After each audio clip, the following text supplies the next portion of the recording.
एक महिला प्रेग्नेंट हो जाती है और प्रेग्नेंट होने के बाद भी उसका पति उसके साथ लगातार संबंध बनाता था। महिला मना करती थी, कहती थी कि यदि ये इस तरह से संबंध बनाओगे तो इसका असर न केवल बच्चे पे पड़ेगा बल्कि मेरे स्वास्थ्य पर भी पड़ेगा। महिला बार बार रिक्वेस्ट करती थी, लेकिन पति अपनी आदत से मजबूर था। जब भी उसको मौका मिलता था तब वो अपनी पत्नी के साथ इसी तरह से संबंध बना रहा था।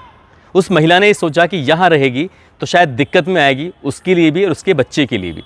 इसलिए उसने अपनी ससुराल को छोड़कर सीधा मायके चली जाती है और अपने पति से ये कहकर जाती है कि जब बच्चा हो जाएगा तभी मैं यहाँ पर वापस आऊँगी। उसका पति को इस बात से कोई एतराज़ नहीं था और वो सीधा सीधा कह देता, ठीक है, कोई दिक्कत नहीं, चले जाओ। जब 1 रात, 2 रात, 3 रात इस तरह से रातें गुजरने लगती हैं तब उसके पति को फिर से तलब होती है। अब करे तो क्या करे। उसकी एक महिला मित्र होती है, अपनी महिला मित्र को फ़ोन करके कहता है कि आज मुझे बहुत तलब हो रही है, तुमसे मिलना है, बातचीत करनी है। बीवी भी घर पर नहीं है, बाकी घर का कोई सदस्य भी घर पे नहीं है, तुम चाहो तो आज घर पे आ जाओ। उसकी महिला मित्र तैयार हो जाती है और तैयार होने के बाद वो घर पे आ जाती है। जब घर पे आने के बाद दोनों बातचीत करने की कोशिश कर रहे थे तब उसे पता चलता है कि जिसको वो आज तक लड़की समझ रहा था, महिला समझ रहा था, वो लड़की है ही नहीं, वो तो कुछ और है, किन्नर है।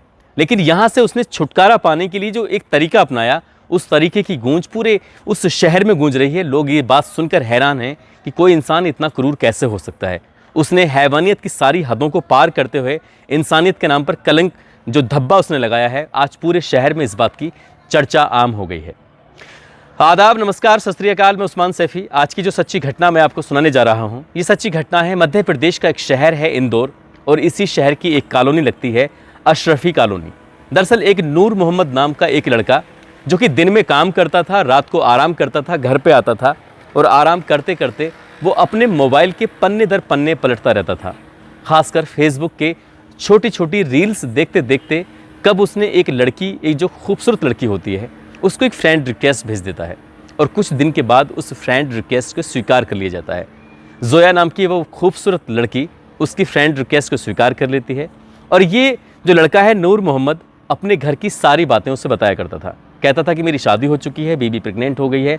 अपने घर के, अपने काम के, अपने बारे में उसने ज़्यादातर बातें उस लड़की को बताई हुई थी, इसलिए उससे कुछ छिपा हुआ नहीं था, उसके लिए कुछ अनजान नहीं था।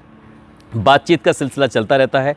पहले चैटिंग होती है, चैटिंग के साथ साथ एक दूसरे से वो मोबाइल नंबर भी शेयर कर लेते हैं। जब मन करता था वीडियो कॉल करते थे, जब मन करता था वो वैसी कॉल करते थे, सामान्य कॉल। लंबे समय से बातचीत चल रही थी। इसी बीच बताता है कि उसकी पत्नी प्रेग्नेंट हो गई है और जब भी वो अपनी पत्नी के साथ संबंध बनाने की कोशिश करता है तब उसकी पत्नी ऐतराज़ करती है, मना करती है और उसको अच्छा नहीं लगता। और इसी बात को देखते हुए उसकी पत्नी नाराज़ होकर ससुराल से मायके चली गई है। कहती है कि जब बच्चा पैदा होगा तभी वो यहाँ पर वापस आएगी। कई दिनों से वो अकेला था। अपनी महिला मित्र जिसका नाम जोया होता है, 27 अगस्त 2022 की रात को वो फ़ोन करता है। कहता है कि आज बिल्कुल अकेला हूँ, घर पे कोई नहीं है, तुमसे मिलने का बहुत मन कर रहा है, क्या तुम मेरे पास आ सकती हो।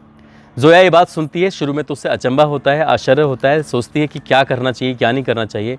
लेकिन जब जोया से इसके लंबे समय से बातचीत चल रही थी, एक एक बात को वो जानती थी, तब जोया तैयार हो जाती है। कहती है ठीक है, तुम मुझे लेने के लिए आ जाओ।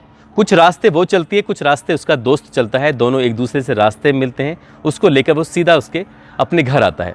आज उसकी खुशी में वो मटन लेके आया था। दोनों मिलकर मटन बनाते हैं। मटन बनाने के बाद आराम से बैठकर इत्मीनान से खाते हैं और खाने के बाद तब ये एक दूसरे के साथ संबंध बनाने की ओर जब आगे बढ़ रहे थे तो धीरे धीरे आगे बढ़ने पर उससे पता चलता है कि जिसको वो अपनी महिला मित्र समझ रहा है वो महिला मित्र है ही नहीं, वो तो किन्नर है।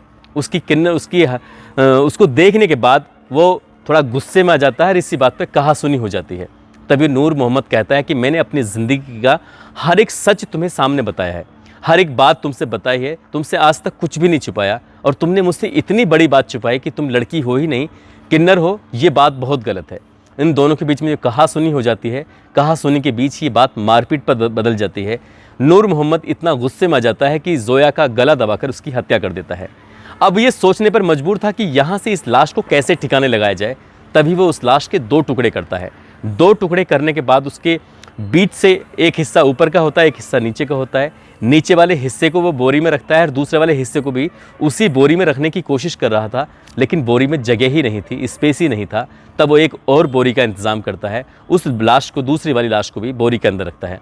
यहाँ से पहले निचला वाला जो हिस्सा होता है, उस निचले वाले हिस्से को ले जाकर वो इंदौर शहर के MR10 इलाके में फेंक देता है और उसे फेंकने के बाद अपने घर वापस आता है। लेकिन दिन निकल आया था, तो इसलिए वो दूसरी बॉडी को, दूसरे हिस्से को वो ठिकाने नहीं लगा पाया, इसलिए उसने अपने घर के संदूक के अंदर, और संदूक में रखने से पहले उसने उस बॉडी के हिस्से को बाथरूम में लेके जाता है और तब तक उस बाथरूम में रखता है जब तक क्या उसका खून पूरी तरह से ख़त्म नहीं हो जाता, निकल नहीं जाता। तभी वो पॉलीथीन का इंतज़ाम करता है और पॉलीथीन का इंतज़ाम करने के बाद उस हिस्से को जो कटा हुआ है उसे पूरी तरह से पैक कर देता है ताकि खून या ब्लड निकले तो पॉलीथीन के अंदर ही रुक जाए। उसके बाद फिर अगली रात आती है, यानी कि 28 तारीख की रात आती है। उधर जोया अपने घर वापस नहीं पहुंची है। जोया के जो साथी होते हैं उसके लेकर परेशान हो जाते हैं।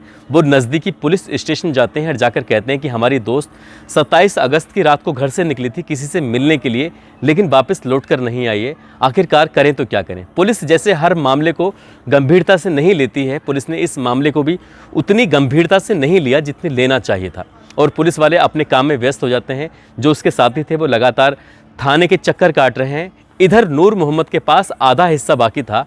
अब वो सोच रहा था कि इस आधे हिस्से का क्या किया जाए। तब उसके, हालांकि वो किन्नर ज़रूर थी, लेकिन उसका ऊपर का हिस्सा देखने पर उसे बिल्कुल भी एहसास नहीं कर सकते थे कि ये लड़की है या किन्नर है। इसलिए उसने ऊपर के हिस्से को अपने पास रखा, बिस्तर पर लिटाया और उसके बिस्तर पर लिटाने के बाद जो भी उसके साथ कुछ कर सकता था, जो हवस मिटाई जा सकती थी, वो उस रात उसके साथ हवस मिटाने की कोशिश करता है। इसी तरह से एक रात, 2 रात बीत जाती हैं और दोनों रात उसके साथ वैसे ही कर रहा था जैसे क्या कोई सामान्य महिला के साथ करता है। 31 अगस्त की सुबह अचानक ही MR10 रोड पर शरीर का आधा हिस्सा मिलता है। पूरे शहर में हड़कंप मच जाता है और हड़कंप मचने के बाद पुलिस वाले इस आधे हिस्से को तलाश करने की कोशिश कर रहे थे। उधर जोया के दोस्तों ने, उसके मिलने वालों ने, उसके जो साथी किन्नर थे, उन्होंने एक मुकदमा दर्ज कराया था। उनकी साथी गायब है। तभी पुलिस को सक्रिय होती है। उसे शक होता है कि हो सकता है कि ये जोया की ही लाश हो, क्योंकि उसके बाकी हिस्से से पता चल जाता है कि वह किसी महिला या पुरुष की लाश नहीं बल्कि किन्नर की लाश है और किन्नर पहले ही मुकदमा दर्ज करा चुके थे। अब यहाँ से मिलान किया जाता है, मेल किया जाता है कि बाकी का हिस्सा कहाँ है।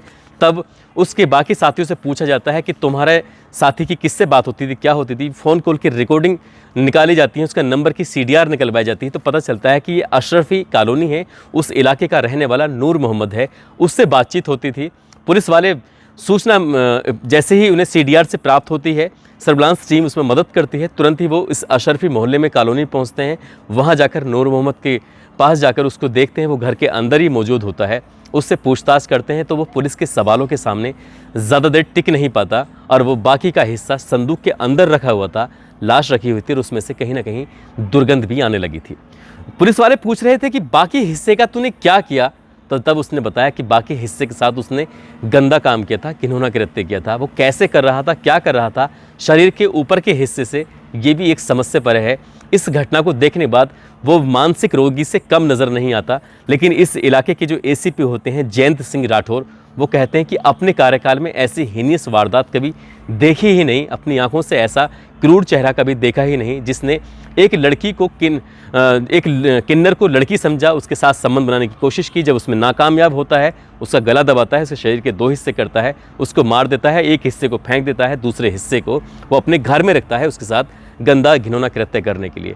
पुलिस वालों ने उस आरोपी को गिरफ्तार करके जेल भेज दिया है। उनकी कोशिश है कि इस मामले को फास्ट ट्रैक कोर्ट में चलाया जाए ताकि आरोपी को कम से कम समय में बड़ी से बड़ी सजा मिल सके और पूरे इंदौर शहर ही नहीं बल्कि पूरे मध्य प्रदेश में एक मैसेज, एक संदेश जा सके कि ऐसे घिनौना कृत्य करने वालों को किसी भी कीमत पर बख्शा नहीं जाएगा। दोस्तों, इस घटनाक्रम को सुनाने का उद्देश्य भी किसी को परेशान करना नहीं है, किसी का दिल दुखाना नहीं है, बल्कि आपको जागरूक करना है, आपको सचेत करना है। इस तरह के षड्यंत्र, इस तरह के धोखेबाजी नहीं करनी चाहिए जैसे जोया ने की थी। जोया ने उसके साथ धोखा करके न केवल अपनी जान को खतरे में डाल दिया, बल्कि वो हमेशा हमेशा के लिए इस दुनिया को अलविदा कह के ही चली गई। वो कभी वापस लौट कर भी नहीं आ सकती। लेकिन एक संदेश है जो वो दे के गई है कि धोखा करोगे तो उसके साथ भी धोखा ही होगा। आज नेहा सिंह का जन्मदिन है, जो कि कुशीनगर की रहने वाली हैं। उमेश पाठक पत्रकार हैं, जो कि दैनिक जागरण के हैं, गोरखपुर के रहने वाले हैं। इन दोनों को जन्मदिन की बहुत सारी शुभकामनाएं, बहुत बहुत मुबारकबाद। साथ ही कुछ लोगों ने नाम लेने की अपील की थी, जिसमें गौरव मयूरा, उनकी पत्नी है निशा मयूरा, बिहार के रहने वाले हैं।